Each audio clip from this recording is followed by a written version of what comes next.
Bakal calon Gubernur DKI Jakarta dari Gerindra, Sandiaga Uno, mendatangi kantor Gubernur DKI Jakarta. Saat bertemu dengan Sandiaga, Basuki Cahayapurnama protes keras tentang tindakan Partai Gerindra.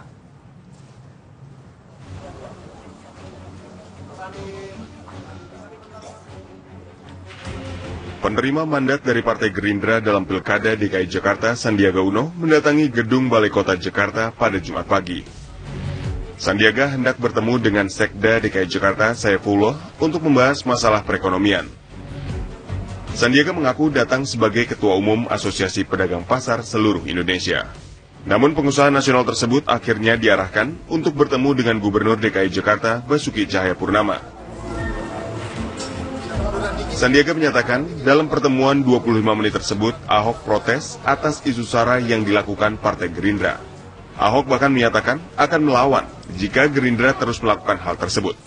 Namun Sandiaga tidak meladeni pernyataan keras Ahok itu.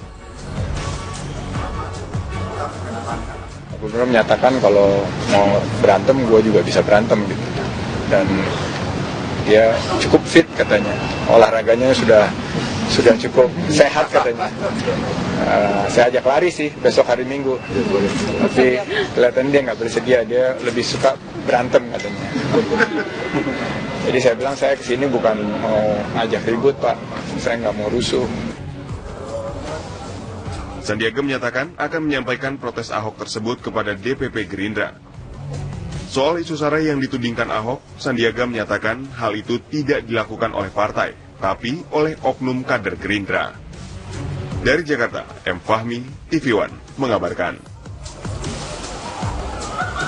Ya, bagaimana tanggapan Gubernur? Sementara itu Gubernur DKI Jakarta membantah dirinya marah pada Sandiaga Uno. Ahok menyatakan hanya membeberkan tindakan Partai Gerindra yang kerap bersikap oposisi atas kebijakannya. Bukan marah, dia cuma bilang kita mau ngajak kampanye yang damai, yang santun. Padahal dia ngomong seperti itu, ya aja aku bilang, di lapangan orang kamu tuh nggak santun. Oknumnya nggak santun. Mulai provokasi orang supaya nggak terima saya kalau datang ke suatu tempat. Terus kan banyak sekali lokasi-lokasi yang mau kita gusur. Jangan diprovokasi kayak pasar ikan. Dulu kan Partai Gerindra kasih tenda tuh, kasih supermi. Menyatakan menjawab pernyataan Ahok tersebut karena dinilainya menyerang kota Surabaya. Enggak, kemarin juga enggak marah, tapi aku juga jelaskan. Nanti daripada wargaku yang ngomong gitu loh. Nanti kalau sudah warga itu jalan kan jadi enggak bagus gitu loh. Makanya aku ngomong sudahlah saya bilang itu. Kalau mau diserang aku ya dilokno, Bu Risma itu goblok, Bu Risma itu malas. Ya enggak apa-apa, sudah serang ke aku. Tapi kalau kemudian kota yang itu kan jadi enggak itu gitu. Sementara itu Gubernur DKI Jakarta Basuki Cahayapurnama mengaku tidak bermaksud menyinggung wali kota dan warga Surabaya atas pernyataannya yang membandingkan pembangunan di Jakarta dan Surabaya. Ini kan si Japi yang nanya, gimana Bu Risma kalau mau ikut, lihat mempertontonkan trotoar dan tamannya lebih baik. Makanya kan saya bilang kan, saya pengen banyak kepala daerah ikut.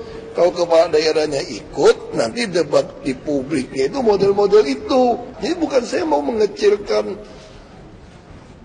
Ibu Risma, apalagi mau menyakiti orang Surabaya. Maksud saya jangan ngomporin orang Surabaya dong. Saya nggak mau lihat, misalnya waktu saya hancurin Kalijodo, Ibu Risma kan kritik saya habis. Kamu baca beritanya semua. Anda kalau orang Jakarta marah atau saya marah? Enggak, saya cuma anggap kalau dikritik, ya saya belajar. Sebelumnya Gubernur DKI Jakarta Basuki Cahayapurnama dan Wali Kota Surabaya Tri Risma hari ini saling melontarkan komentar. Meski tak secara langsung menyebut perihal luas wilayah, pernyataan Ahok yang membandingkan Surabaya dan Jakarta Selatan telah membuat Risma berang. Risma membeberkan luas wilayah Surabaya yang lebih dari separuh luas wilayah DKI Jakarta. Ungkapan Basuki Cahayapurnama alias Ahok yang menyatakan bahwa Surabaya hanyalah Jakarta Selatan langsung dijawab oleh Tri Risma hari ini. Bahkan menanggapi apa yang dilontarkan oleh Ahok, Ia juga meminta agar Ahok jangan menyinggung harga diri orang Surabaya. Ini kok beda banget sama Surabaya. Surabaya trotoar udah rapi, Jakarta kok belum. Ya kayak gitu kan. Nah itu yang sehat. Kita akan jelaskan kepada masyarakat. Surabaya itu cuma Jakarta Selatan. Gitu loh. Ini Jakarta, ini bukan cuma Jakarta Selatan, ini utara, pusat, timur, barat. Itu beda. Gitu. Jadi komparasinya masih bandinginnya. Misalkan kalau lihat cuma Jakarta Pusat, menurut kamu kalau cuma di tengah kotanya bagus nggak? Udah bagus. Cuma di sini doang kok. Saya jadi harus ngomong gitu ya, bahwa sebetulnya kalau jadi Jakarta itu Jakarta Selatan, kalau dibagi 6 Surabaya, itu luasnya berapa deh? Cuma 100 meter persegi, 100 km persegi kan? Kalau 6, 120 km persegi lah kalau dibagi 6. Kalau aku dibagi, enggak, padahal aku tuh 376 km persegi. Dan aku wali kota.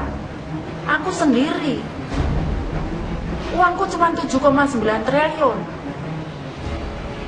Jakarta uangnya 64 triliun. Itu yang aku dengar. Pendudukku sepertiganya 2,9 dibandingkan seperempatnya lah. Dibandingkan 10. Hingga saat ini masih belum ada kepastian apakah Risma akan ikut bertarung di Pilgub DKI Jakarta. Tim TV One mengabarkan.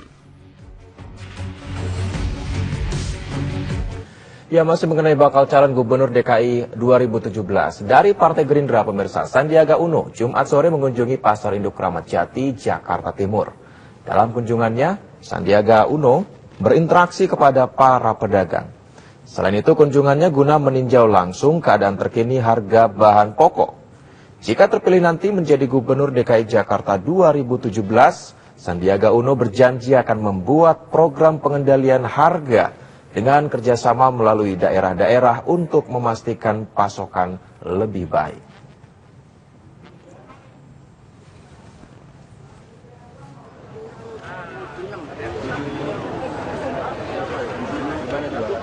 Ini. Kalau wartawan satu yang Pak wartawan. Nah, betul Pak. Itu sejak kerjanya 76, dagangannya ini udah berapa tahun? Polisi mengamankan 500 bukti reptil ekstasi yang dikirimkan melalui sebuah jasa pengiriman barang. Dalam paket tak bertuan ini tertulis dikirim oleh Wai An yang beralamat di Jalan Mawar nomor 8 Malang.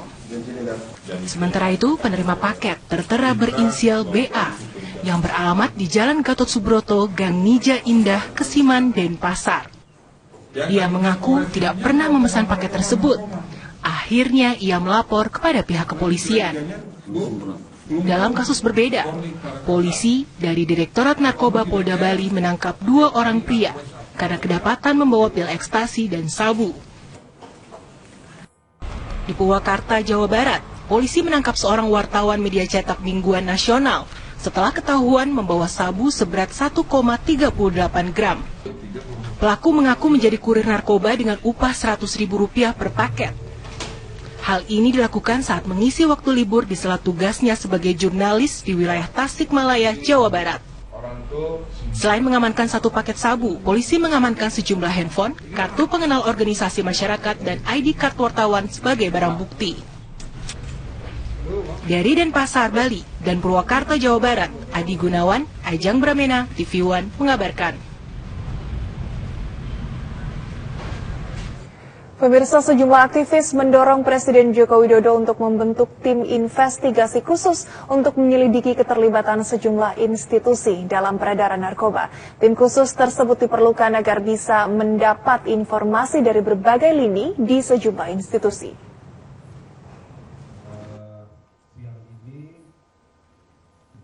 Sejumlah aktivis yang tergabung dalam tim berantas mafia narkoba mengusulkan agar Presiden Joko Widodo membentuk tim investigasi khusus untuk menyelidiki keterlibatan sejumlah institusi dalam peredaran narkoba. Alasannya karena ada sejumlah institusi yang diduga terlibat dan untuk itu diperlukan tim independen yang dapat masuk ke semua lini. Usulan itu disampaikan Koordinator Komisi untuk Orang Hilang dan Korban Tindak Kekerasan atau Kontras, Haris Azhar. Penting untuk ditindaklanjuti, tapi mengingat bahwa dari peristiwa tahun 2012 tersebut melibatkan sejumlah pihak, ada pihak Bea Cukai, ada pihak Koperasi Kalta, lalu ada pihak BNN, maka tepat dan amat sangat urgent untuk dibikin atau dibuat tim yang bisa masuk ke sejumlah lini dan institusi. Dan tidak lain dan tidak bukan adalah tim kepresidenan, karena presiden adalah pimpinan dari semua institusi tersebut. Dugaan keterlibatan sejumlah institusi termasuk para penegak hukum dalam peredaran narkoba naik ke permukaan setelah kesaksian gembong narkoba Freddy Budiman kepada Haris Azhar tersebar luas.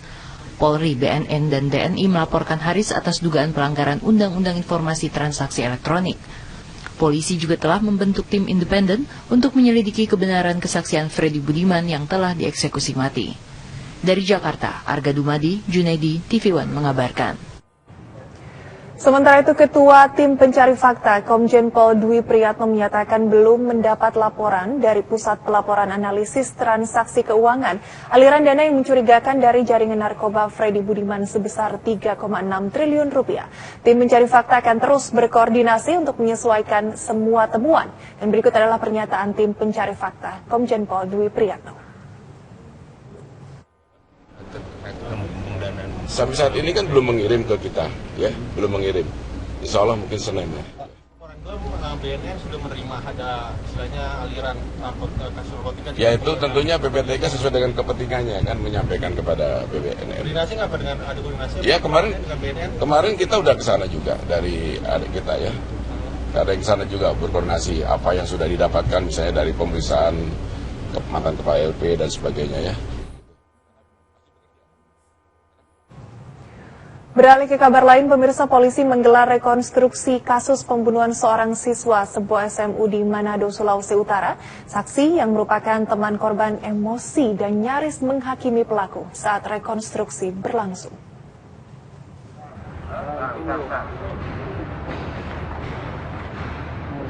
Sejumlah adegan diperagakan pelaku mulai dari awal pelaku RL alias Bolo bertemu korban hingga bagaimana pelaku menghabisi nyawa korbannya, Brando Kenap, remaja berusia 18 tahun itu.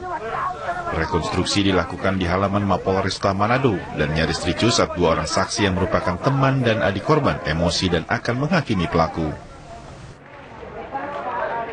Rekonstruksi ini untuk melengkapi berkas yang ada untuk dikirim ke kejaksaan, sehingga kita lakukan juga di lokasi kepolisian Resort Kota Manado menjaga kemungkinan terjadi permasalahan di luar. Sebelumnya korban Brando, warga Kelurahan Mahakeret Barat, lingkungan 5, Kecamatan Loanea, tewas ditikam pelaku 18 Agustus 2016 lalu. Korban siswa SMP Dominika Bumi ini ditikam pelaku di bagian kepala dan rusuk bagian kanan. Diduga pembunuhan akibat dendam lama pelaku. Pelaku yang masih di bawah umur itu terancam 15 tahun penjara. Dari Manado, Sulawesi Utara, Marwan Bias Aswan, TV One mengabarkan. Aparat kepolisian Teluk Ambon menggerebek lokasi penyulingan miras oplosan di tengah perkebunan. Lokasi penyulingan miras oplosan berada tersembunyi jauh dari lokasi permukiman. Saat polisi tiba di lokasi, pemilik usaha penyulingan berhasil kabur. Di lokasi penyulingan, polisi menemukan ratusan liter minuman keras